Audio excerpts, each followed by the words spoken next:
그래서 어쨌든 지금 블랙락의 스탠스가 바뀌었냐? 블랙락의 스탠스는 우리가 이걸로 읽을 수가 없다. 읽을 수가 없다. 이거 바뀌었다는 게 아니고 읽을 수가 없다. 이 매도는 ETF 실제 수익자들의 의사결정이다 라는 거고, 그래서 이것을 그렇게 오해해서는 안 된다. 네, 안녕하십니까. 수목아미 전우 여러분. 오늘의 작전명은 블랙록의 매도 폭탄 6.7억 달러의 규모의 비트코인, 이더리움 이체 분석입니다. 이 조직적인 매도 전략이 단순한 내부 조정인지 아니면 기관의 장기적인 강세 스탠스에 균열이 생긴 신호인지 한번 오늘 수목님과 함께 분석을 해보겠습니다. 안녕하세요. 반갑습니다. 예.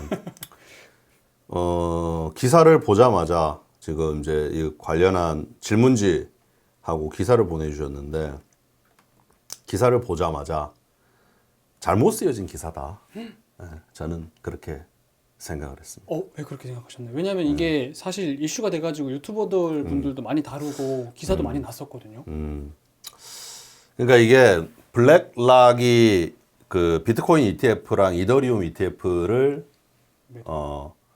팔았다. 그리고 실제로 이제 요 뉴스를 제가 읽어봤는데, 온체인 분석하는 회사들이 이제 뭐 이런 화면 같은 거 캡처해가지고 그들이 제공하는 그 정보 제공 플랫폼에서 뭐 자기들이 라벨링 해놓은 블랙락 지갑에서 뭐 어디 거래소로 이체가 됐다, 이런 거거든요.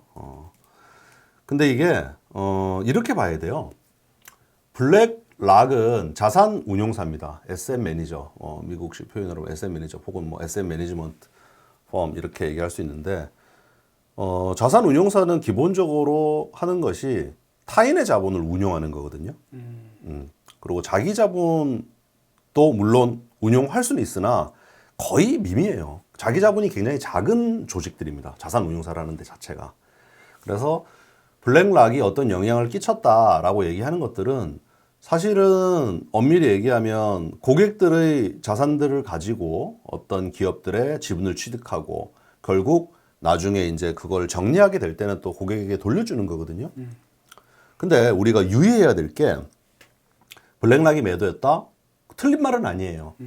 근데 지금 비트코인 현물 ETF, 이더리움 현물 ETF와 같은 이런 싱글 에셋, 한 가지 딱 주식만 ETF화된 이런 것들의 경우에는 말 그대로 그냥 사고 팔고가 실질적인 그 ETF의 운용자가 의사결정을 내릴 게 없어요. 왜냐면은 그 ETF의 그 수익자, 그 돈을 그 맡긴 사람을 수익자가 그 ETF를 매도하면 그냥 비트코인 팔아야 되는 거고, 예를 들어 또 누가 ETF를 샀어. 뭐 PD님이 블랙락 ETF, 한국에서 물론 못 사지만 뭐 만약에 미국에 계셔가지고 IBIT를 샀어요. 그러면은 그냥 매수를 해야 되는 거예요. 어차피 원투원으로 딱 그냥 매칭되는 거기 때문에 그 금액만큼.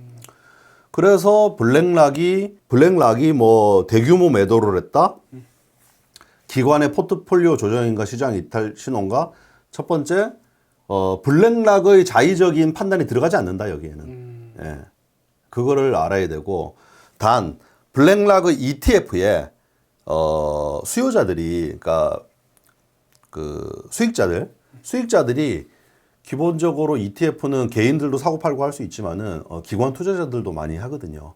그래서 그 기관 투자자들이 팔았다라고 봐야 되는 거죠.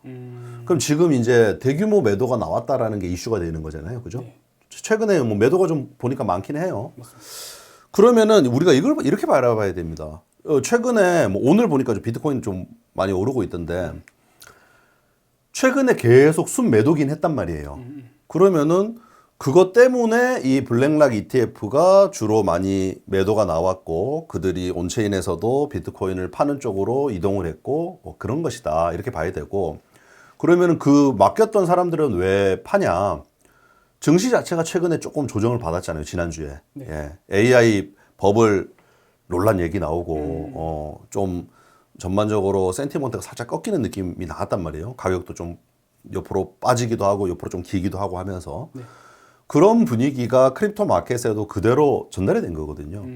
그러니까 우리는 크립토만 운용해 라는 기관 투자자는 지금 거의 없습니다. 예, 그러니까 제도권에 있는 데들은 헤지 펀드 중에 거의 요즘에 뭐 거의 절반이 그 크립토 에셋을 노출을 했다라는 보도가 최근에 있었는데 절반이 노출을 했다고는 하지만 그게 포트의 절반인 것도 아니거든요.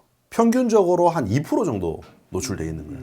그러면은 우리가 예를 들어 1조짜리 펀드를 운영한다면은 200억 노출되는 거예요.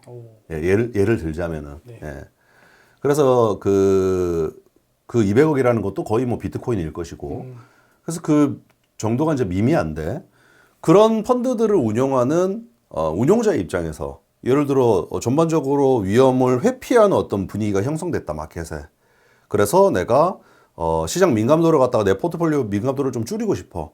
그랬을 때 가장 우선적으로 손이 가는 거는 유동성이 높으면서 시장의 어떤 이런 그 분위기 전환에 빨리 반응할 만한 것들을 줄일 수밖에 없단 말이에요. 그 비트코인 또한 만약에 마찬가지로 거기에 해당되는 거죠. 그래서 증시가 조정받고 할 때 비트코인이 같이 빠지기가 좀 십상인 겁니다. 반대로 오를 때도 같이 오르기 쉽고. 그러나 이제 최근에 뭐 10월 우리가 그 업토버 기대를 했었는데 10월 한 초중순까지는 증시가 좋았지만 크립토 마켓은 좀 재미없었잖아요. 네. 그거는 이제 우리가 반감기 끝난 거 아니냐. 아니, 반감기가 아니라 이제 우리 이번 시즌 피크아웃 한 거 아니냐. 이런 이제 뷰가 서로 겹치는 과정에서 크립토 내부에서 비트코인 오지들이 막 10,000개씩 또 매도를 하고 이런 식의 어떤 매물들이 많이 나왔던 거고 기관들이 많이 팔았다고 볼 수는 없는 거죠. 그거는. 그래서 어쨌든 지금 블랙락의 스탠스가 바뀌었냐? 블랙락의 스탠스는 우리가 이걸로 읽을 수가 없다. 읽을 수가 없다. 이거 바뀌었다는 게 아니고 읽을 수가 없다. 이 매도는 ETF 실제 수익자들의 의사결정이다. 라는 거고. 그래서 이것을 그렇게 오해해서는 안 된다. 실제로 블랙락이란 회사 자체가 가지고 있는 비트코인의 수량은 굉장히 제한적이에요. 많지 않습니다. 예. 단지 블랙락은 비즈니스적인 관점에서 이 크립토 마켓에 대해서 굉장히 낙관적으로 보고 있죠. 특히 우리 그 레리 핑크 회장이 계속 그 얘기를 하잖아요. 그 RWA, 네. 예, 토커나이제이션 얘기를 계속 하잖아요. 그러면서 최근에 이슈됐던 게 지난달에 10월 중순쯤에 있었던 그 3분기 어닝콜, 블랙락의 어닝콜, 블랙락 회사, 블랙락도 상장이 돼 있습니다. 네네. 그래서 블랙락 어닝콜 때 그 뭐라고 했냐면은 모든 ETF가 토커나이제이션 될 것이다, 토커나 될 것이다. 그 지금 시작점에 와 있다 이런 표현을 썼단 말이에요. 그래서 이게 그때 당시에 잠깐 최근에 또 다시 그 기사가 나오던데 기대가 이미 있어요. 모든 ETF가 토커나가 되겠구나. 그 기대가 있고 그게 기사가 약간 확대 재생산이 계속 되고 있는 상태입니다. 그래서 블랙락의 스탠스라고 하면은 굉장히 불리시하다 마켓에 대해서. 그리고 이 매도 비트코인 현물 ETF, 이더리움 현물 ETF를 블랙락의 상품들을 가지고 있던 고객들이 그냥 판 거다.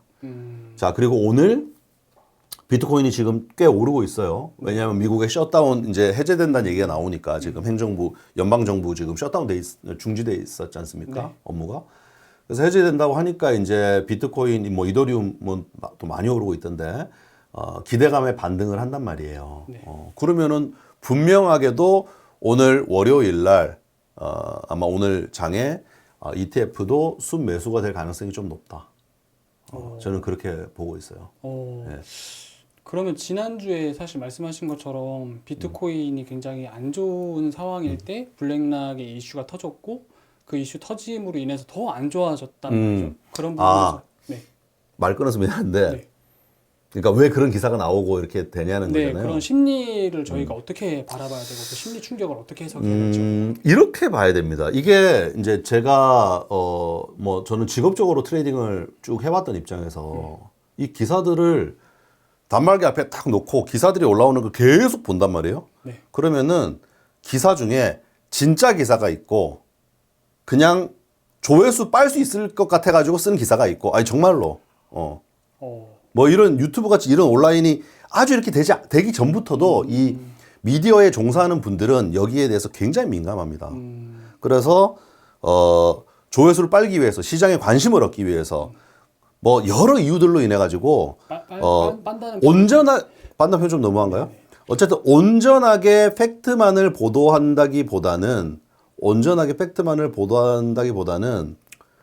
뭔가 조금 추측성 기사거나 꼬아서 한다거나 가끔은 정말 허위 사실이 보도가 되는 경우도 있고 뭐 보도된 것처럼 하는 경우도 있고 그런 경우는 이제 나중에 정정하는 경우들도 있죠. 아, 그거 잘못 나간 보도라고. 어쨌든 그런 경우들이 빈번합니다. 그리고 마켓에서 그런 뉴스가 시장을 한참 동안 움직이게 해버리는 경우들도 있어요. 예. 그럼 이 기사가 이제 그렇게 한 경우. 이거는 그런 정도는 아니지. 근데 어쨌든 이거는 사람들한테는 영향을 줄 수는 있죠. 블랙락, 지금까지 막 블랙락은 굉장히 비트코인에 관심이 많고 막 그럴 줄 알았는데 얘네들이 매도한다고? 야, 진짜 그러면은 시즌 아웃 됐나? 끝났나? 뭐, 피크아웃 했나? 장 이제 꺾였나? 블랙락까지 나간다고? 이런 얘기 사람들한테 심리에 영향을 줄 수 있죠. 근데 그래서 우리가 갖춰야 될 건 뭐냐? 뭐가 진짜고 뭐가 가짜인지를 읽는 능력이 필요해요. 예. 이 크립토뿐만 아니라 이 금융시장 자체는 굉장히 오래된 옛날 그 초기 월스트리트에 관한 것들을 조명하는 책들을 보면 나옵니다. 이 증권시장, 그러니까 뭐 증권시장이라고 표현할 수 있겠네요. 초기 월스트리트는 협잡꾼들의 천국이라는 거야. 가짜 뉴스 같은 거를 막 서로 퍼뜨리고 막 사고 팔게 만들려고 거래시키려고 그리고 뭐 좋은 자산을 팔게 만들어 가지고 살려고 하는 목적도 있을 수가 있고 택도 아닌 거를 갖다가 팔아 넘기려고 그럴 수도 있고 가짜 뉴스가 넘쳐난다는 거예요. 그거는 이 시장이라는 것 자체가 가지고 있는 속성인 거예요. 그래서 우리는 여기에 참여해 가지고 좀 올바른 그 관점을 가지고 쭉 가려고 그러면은 뭐가 진실이고 무엇이 가짜인지를 보는 눈을 일단 가져야 되고 그리고 또 하나는 어떤 기사의 이면 뭐랄까 행간을 읽는다 이런 표현 있지 않습니까? 네. 그런 능력을 좀 갖출 필요가 있어요. 예. 근데 그거는 뭐 많은 노력이 필요하겠지. 어떻게 하냐고 물어보려고 그랬죠. 네, 네. 많은 노력이 필요하겠죠. 근데 어쨌든 그 능력이 반드시 필요하다는 거야. 이해했습니다. 예. 저희 그래서 수목 주부 함께하면 찾을 수 있지 않을까. 그렇죠. 왜냐면은 정보들을 온전하게 그냥 뭐 어디 뭐 무슨 뭐 KBS가 이렇게 보도했는데 MBC가 이렇게 보도했는데 CNBC가 이렇게 보도했는데 이거 그대로 받아들일 게 아니라는 거예요. 예. 예, 뭐 금융 미디어 말할 것도 없고. 맞습니다. 그래서 이 특정 기사를 갖고 오늘 얘기를 하셨지만 여러 미디어에서 비슷한 기사가 난 것도 저도 봤거든요. 네. 그래서 뭐 특정 기자 누구 한 명을 얘기를 하는 건 아니니까 뭐 행여나 오해는 마시고 미디어가 그런 면이 있다. 그리고 우리가 지금 집중해야 될 거는 그 사람들을 탓할 게 아니라 왜냐면 예전에 저도 탓한 적이 있어요. 제 주니어 때. 이 기자 이거 뭐 돈 받고 쓰나 어쩌나 하면서 정말 뭐 저뿐만 아니라 많은 사람들이 그런 경험을 합니다. 네. 근데 그런 거 탓하는 의미 없어져 버려요. 이건 뭐 뭐랄까 그 온전하게 책임을 묻는 것도 어렵고 이게 그냥 이것조차도 시장이다. 이렇게 생각을 하고 접근하는 게 맞다. 그래서 나를 현혹시키는 여러 가지 이유들, 뉴스들이 있을 수가 있고 그런 것들로부터 내가 온전하게 진실을 추구해 나가고 무엇이 진짜인지를 알아가려고 하는 노력을 끊임없이 해야 된다는 거예요. 예. 좋은 말씀이신 것 같습니다. 그럼 그렇게 생각했을 때는 사실상 개인 투자자 입장에서는 그게 진짜인지 아닌지 구분하기가 어렵잖아요. 어렵죠. 그래서 좀 숙련이 필요해요. 예. 그래서 그러기 이전에 뭔가 이런 이슈가 터지거나 ETF 관련된 뭐 공급에 대한 어떤 수요가 뭔가 이슈가 나거나 이랬을 때 스스로 그런 어떤 포트폴리오 관점에서 그런 심리적인 충격을 최소화하기 위한 방법이 있다면 뭐가 있을까요? 그러니까 이렇게 생각을 좀 해야 될 것 같아요. 블랙락이 많이 팔았다? 실제로 만약에 팔았다고 하더라도 아니 블랙락이 팔았다고 뭐 장기적인 거를 나는 비트코인을 좋게 보고 최소 4년에서 10년 마이클 셀러 말처럼 그렇게 가져가려고 지금 가지고 있는 건데 뭐 내가 하루하루 시세에 그 맞춰가지고 거래하는 사람이 아니라면은 영향을 받을 필요가 없는 거죠. 예. 그렇잖아요. 훨씬 그냥 예. 멘탈 자체를 예. 그냥 뭐 내 배우자야. 누군가 내 배우자에 대해서 안 좋은 얘기를 해. 그럼 그 말 듣고 이혼 잠깐 결심하고 이러나요? 아니잖아요. 네, 그렇죠. 같이 살 사람이잖아요. 그러면은 뭐 흘려 들을 수도 있는 거고 뭐 진실일 수도 있겠지만 진심이 진실인 대로 넘어가는 거죠. 긴 게 중요하잖아요. 이 과정이거든 그냥. 그래서 뭐 비유가 이상한 비유를 내가 한 것 같기도 한데 어쨌든 이 아주 장투를 한다라는 그 자산은 마치 뭐 어느 정도 결혼한다는 마음으로 할 필요가 있기 때문에 제가 그런 비유를 한 거고 좀 그렇게 보면은 좀 뭐랄까 그런 뉴스들에 따라서 이런 심리적인 타격이 좀 덜하지 않을까 그런 생각이 듭니다. 예. 네. 그러니까 결국에는 그런 것 같아요. 짧은 시계로 포지션을 취해가지고 하는 거래를 하는 게 아예 뭐 업으로 하는 분이라고 하면은 상관이 없지만 그렇지 않은 경우에는 결국에는 긴 관점으로 바라봐야지 이런 것들에 대해서 덜 흔들린다. 그러니까 우리가 기본적으로 특히 대부분의 우리 구독자분들이 본업이 있으시고 그런 분들인데 좀 길게 바라보는 거를 고르면 좋겠다. 10년 가져가도 될 만한 것들을 가지고 가면 좋겠다. 그 얘기를 드리고 싶네요. 10년. 비트코인은 10년 갈 수 있을까요? 당연하죠. 예. 그런 마음이 없으면은 우리가 뭐 버핏이 그런 말 했잖아요. 10년 가지고 있을 거 아니면은 뭐랬지? 10초도 가지지 말랬나? 10분도 가지지 말랬나? 뭐 그랬거든요. 네. 예. 뭐 그런 거죠. 예. 이해했습니다. 마무리 멘트 해주시죠. 잠깐도 가지지 말라는 거지. 오늘 뭐 블랙락 관련한 기사를 보면서 그런 보도가 있길래 이제 오늘 이렇게 얘기를 좀 해봤습니다. 미디어 보도들을 무엇이 진실이고 거짓인지를 참 속아내는 게 어렵습니다. 그리고 또 어떤 경우에는 과장되는 경우도 있고요. 저 또한 막 이게 맞나 했다가 파고 들어가 보면 또 아닌 경우들도 있고 저도 충분하게 확인되지 않은 것들을 어쩌다가 공유하게 되는 경우도 생기고 하는데 이런 것들이 어쨌든 시장이 가지고 있는 속성입니다. 그래서 그냥 그것들을 길에 막 이렇게 뭐랄까 범피로드처럼 막 돌멩이들이 있다고 해가지고 이 돌멩이를 탓할 게 아니고 원래 이 투자의 길이라는 게 그렇다. 그러면 어떻게 우리가 여기서 발목 접질르지 않고 넘어지지 않고 제대로 우리가 가고자 하는 방향을 잘 갈 수 있을까? 그걸 우리가 좀 스스로가 노력을 해서 방법들을 좀 취해 나가야 될 것 같다. 그리고 그 것들을 여러분들과 함께 생존투자훈련소에서 여러분들과 함께 훈련하도록 하겠습니다. 예, 수고하셨습니다. 생존!